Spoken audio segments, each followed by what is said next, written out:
हाय, आज मैं एक अमेरिकी मनोवैज्ञानिक थ्रिलर फिल्म जिसका नाम फ्रैक्चर है समझाने जा रहा हूँ। स्पॉयलर्स आगे हैं, ध्यान दें और ख्याल रखें।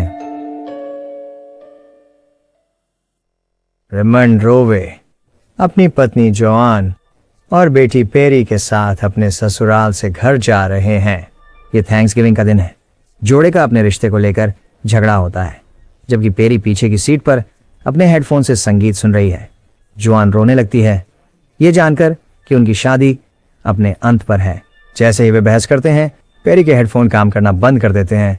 इसलिए जोड़े ने बहस बंद कर दी और पेरी के साथ गाने गाने लगे ताकि वह मनोरंजित रहे।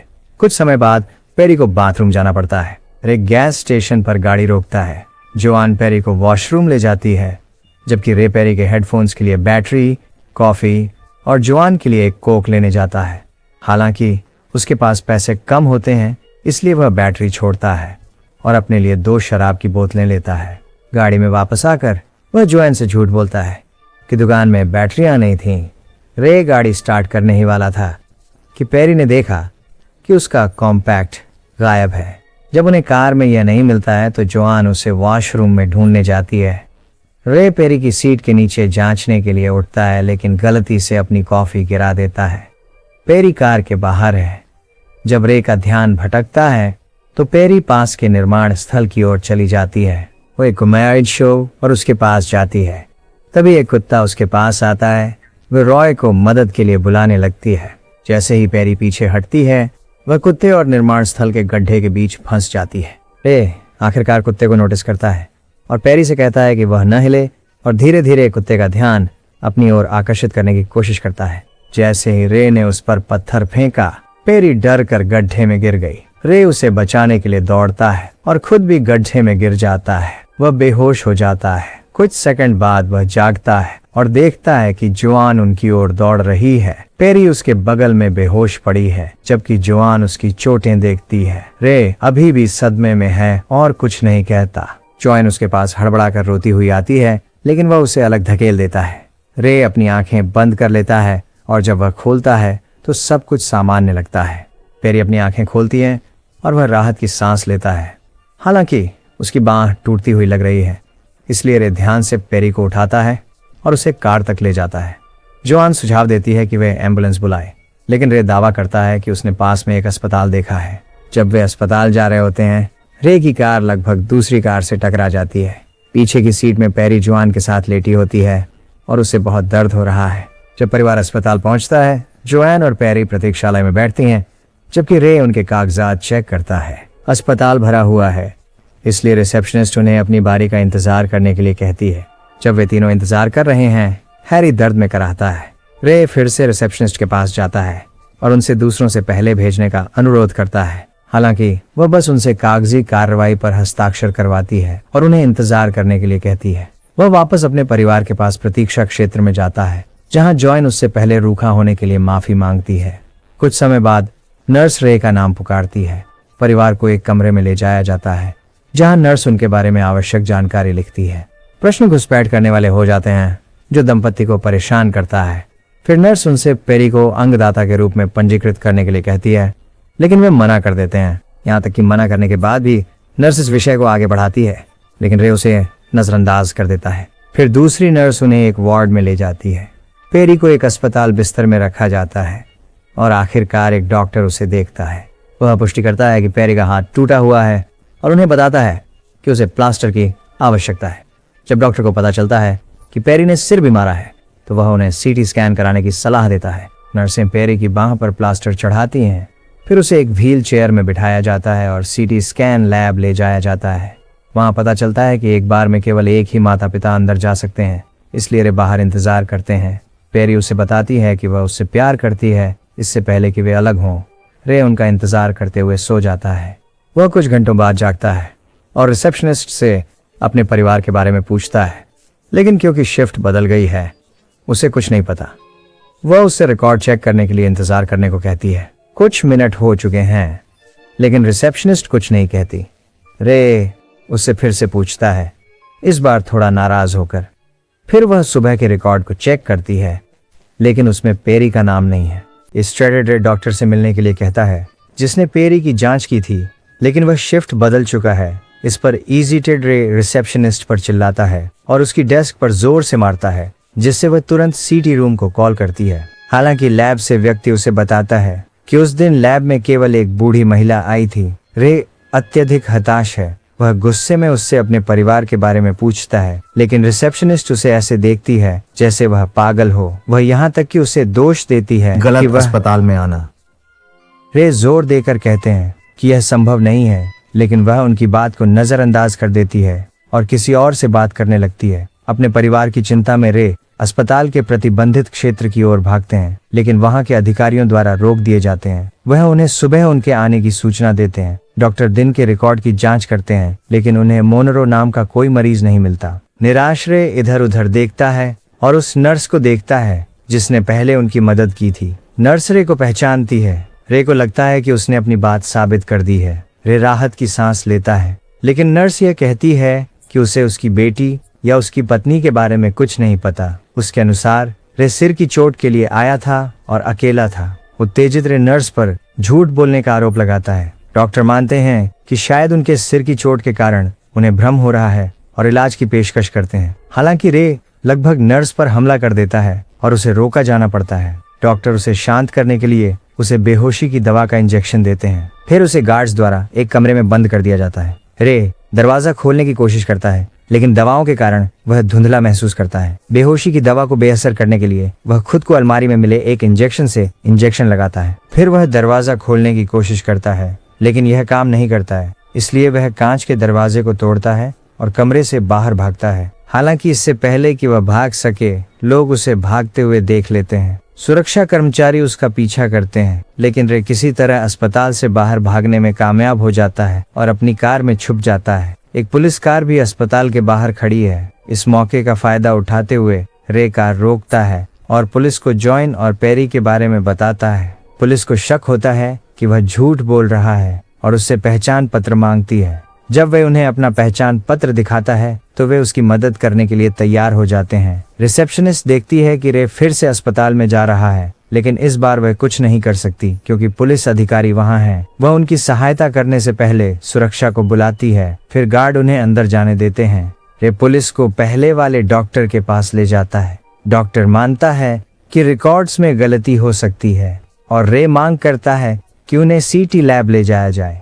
डॉक्टर सहमत होता है। हालांकि गार्ड उन्हें तीसरी मंजिल पर ले जाते हैं। रे को स्पष्ट रूप से याद है कि सीटी लैब बेसमेंट में थी। लैब में यह स्पष्ट है कि पेरी वहां कभी नहीं था। रे फिर डॉक्टर बेरथरम को बुलाने की मांग करता है, जिन्होंने उस सुबह पेरी की जांच की थी। स्टाफ सहमति देता है। तभी रिसेप्शनिस्ट उस कागज के साथ आती है जिसे रे ने सुबह साइन किया था। हालांकि यह जॉन और पेरी की मौजूदगी को साबित नहीं करता है। डॉ बर्थराम अंततः आते हैं और खुलासा करते हैं कि रे अकेले ही सिर की चोट का इलाज कराने अस्पताल आया था। डॉक्टर ने उनसे सीटी स्कैन कराने के लिए कहा था, लेकिन उन्होंने मना कर दिया, यह कहते हुए कि उनकी पत्नी एबी बाहर उनका इंतजार कर रही थी। पुलिस अधिकारी रे पर संदेह करने लगते हैं क्योंकि उसने उन्हें बताया था कि उसकी पत्नी का नाम जोआन है, एबी नहीं। फिर रे खुलासा करता है कि एबी उसकी पूर्व पत्नी है, जिसकी वर्षों पहले मृत्यु हो चुकी है। असहाय रे अस्पताल पर उसके परिवार को अगवा करने का आरोप लगाता है। सुरक्षा गार्ड सुझाव देते हैं कि वे सीसीटीवी कैमरा फुटेज देखें ताकि यह जांचा जा सके कि रे झूठ बोल रहा है या नहीं। फिर समूह सुबह की फुटेज देखता है, लेकिन पेरी और जोआन उनमें से किसी में भी नहीं है। रे का दावा है कि यह कैमरे के कोण की वजह से है। पुलिस अधिकारी अब रे की कहानी पर विश्वास नहीं करते। फिर रे उनसे सच को समझने के लिए गैस स्टेशन जाने के लिए कहता है। वह यहाँ तक कि अस्पताल के बिस्तर के पास पेरी का स्कार्फ भी ढूंढता है जहां वह सुबह थी। वह दावा करता है कि इससे साबित होता है कि वह यहाँ थी, लेकिन पुलिस को इससे अधिक सबूत चाहिए। डॉक्टरों को संदेह है कि रे मानसिक रूप से स्थिर स्थिति में नहीं है, इसलिए वे उसे थेरेसा जैकब्स नामक एक मनोचिकित्सक से मिलवाते हैं। थेरेसा रे को एक कमरे में ले जाती हैं और उसे उसका प्रशासन रिकॉर्ड दिखाती है, जिसमें पेरी या जोआन का कोई जिक्र नहीं है। थेरेसा शांतिपूर्वक उससे बात करती है और उस सुबह की घटनाओं के बारे में पूछताछ करती है। वह उसे एबी के बारे में भी पूछती है। रे तब खुलासा करता है कि एबी 8 साल पहले एक कार दुर्घटना में मर गई थी और वह उसे बचा नहीं सका क्योंकि वह नशे में था। निराश होकर वह रोने लगता है। थेरेसा को अब निश्चित रूप से पता चल गया है कि कुछ गड़बड़ है। वह सुझाव देती हैं कि पुलिस उस जगह पर जाए जहां आज सुबह दुर्घटना हुई थी। टेरेसा के अनुसार जोआन और पेरी अभी भी वहां हो सकते हैं। फिर पुलिस अधिकारी रे और टेरेसा को फिर से निर्माण स्थल पर ले जाते हैं। वे खोज में मदद के लिए सहायता बुलाते हैं। फिर उन्हें गड्ढे में पेरी का कॉम्पैक्ट मिलता है। वे कंक्रीट में सूखे खून का तालाब भी देखते हैं। पुलिस को एहसास होता है कि यह खून रे का नहीं हो सकता, क्योंकि उसकी चोट इतनी गंभीर नहीं है। गायब लोग और खून अधिकारियों को यह एहसास कराते हैं कि यह स्थान एक अपराध स्थल है। हालांकि रे पुलिस अधिकारियों पर आरोप लगाता है कि उन्होंने कॉम्पैक्ट और खून लगाया है ताकि रे पर झूठे आरोप लगाए जा सकें। वह मानता है कि पुलिस जॉन और पेरी के साथ जो कुछ हुआ उसके लिए अस्पताल को बचाना चाहती है। दूसरी तरफ टेरेसा रे को शांत करने की कोशिश करती है और उससे पूछती है कि पेरी के साथ क्या हुआ। रे बकबक करने लगता है। तब टेरेसा उससे पूछती है कि क्या उसने पेरी को गड्ढे में धक्का दिया। यह सुनकर रे चुप हो जाता है। वह हिलता नहीं है और दूर कहीं देखता है। तब पुलिस उसे अपनी पत्नी और बेटी की हत्या के संदेह में गिरफ्तार कर लेती है। जैसे ही वे उसे हथकड़ी लगाने वाले होते हैं, रे अचानक भड़क जाता है। वह अधिकारी की बंदूक छीन लेता है और उसे टेरेसा की ओर तान देता है। फिर वह उन्हें गैस स्टेशन में ले जाकर वहां बंद कर देता है। टेरेसा का की कार्ड लेते हुए रे एक पुलिस कार में अस्पताल की ओर चला जाता है। वह बंदूक छुपा देता है और अंदर चला जाता है। उसकी योजना तहखाने में जाने की है, जहां उसका मानना है कि जोआन और पेरी को बंधक बनाया गया है। तभी उसे प्रसूति कक्ष दिखाई देता है। बच्चे उसे उस दिन की याद दिलाते हैं जब एबी की मौत हुई थी। वह उस मौत को याद करता है जिसने एबी और उसके अजन्मे बच्चे दोनों की जान ली थी।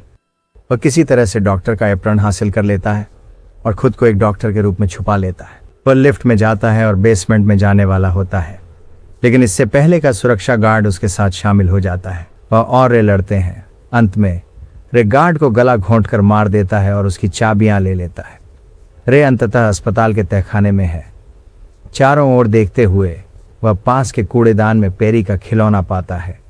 यह निश्चित है कि उसकी बेटी कहीं आसपास है। वह बंदूक हाथ में लेकर उसकी खोज करता है। फिर वह देखता है कि 2 डॉक्टर कहीं मानव अंगों के बक्से ले जा रहे हैं। रे को आखिरकार एहसास होता है कि जोआन और पेरी को उनके अंग निकालने के लिए यहाँ लाया गया था। यह समझाता है कि उस सुबह नर्स ने पेरी को अंगदाता बनाने की कोशिश क्यों की। फिर एक कमरे में प्रवेश करता है और कई मृत शरीर देखकर भयभीत हो जाता है जिनके अंग गायब हैं। वह कमरे से बाहर भागता है, पेरी को ढूंढता है और अंततः उसे एक अन्य कमरे में सर्जनों द्वारा ऑपरेट होते हुए पाता है। जोआन कमरे के कोने में है, अत्यधिक नशीली अवस्था में। डॉक्टरों ने उसे मादक दवा दी थी। रे फिर सर्जनों को बंदूक की नोक पर पकड़ लेता है और जोआन और पेरी दोनों को व्हील चेयर में रखता है। लेकिन इससे पहले कि वह भाग सके, डॉक्टर उसे रोक लेते हैं। वे उसे ड्रग्स का इंजेक्शन लगाने वाले होते हैं, लेकिन रे एक उपकरण पर गोली मारकर और विस्फोट कराकर खुद को आजाद कर लेता है। रे आखिरकार कमरे से व्हील चेयर में जोआन और पेरी दोनों के साथ बाहर निकल जाता है। वह गलियारे में एक और डॉक्टर को मार देता है। वह अपने परिवार को अस्पताल से बाहर लाकर अपनी कार की पिछली सीट पर बैठा देता है।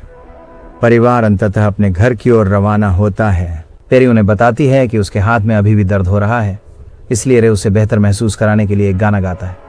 तभी एक कैमरा पीछे की सीट की ओर घूमता है और हम देखते हैं कि वहां बैठी हुई 2 लोग वह हैं जिन्हें रे ने उनकी सर्जरी के बीच से अपहरण कर लिया है। रे को सुबह की बातों की यादें आती हैं और हमें पता चलता है कि पेरी की मौत गड्ढे में गिरने से हुई थी। जब रे ने जोआन को धक्का दिया तो उसने उसको भी मार दिया। रे का दिमाग इस दर्द को सहन नहीं कर सका कि वह अपनी परिवार की मौत का कारण है, इसलिए उसका दिमाग एक नई वास्तविकता निर्मित करता है जिसमें उसकी पत्नी और बेटी अभी भी जीवित हैं। रे मानता है कि वह उन्हें बचा रहा है, लेकिन यह पता चलता है कि उसने सर्जरी से एक अज्ञात मरीज को अगवा कर लिया है। जोआन और पेरी के मृत शरीर उसकी कार के ट्रंक में पूरे समय थे। फिल्म का अंत होता है जब रे को कल्पना होती है कि जॉन उसे उन्हें घर ले जाने के लिए कह रही है, और यह फिल्म का दिल तोड़ने वाला अंत है। सब्सक्राइब ऐसे और वीडियो के लिए अधिसूचनाएं चालू करें और चैनल की मदद के लिए लाइक करें।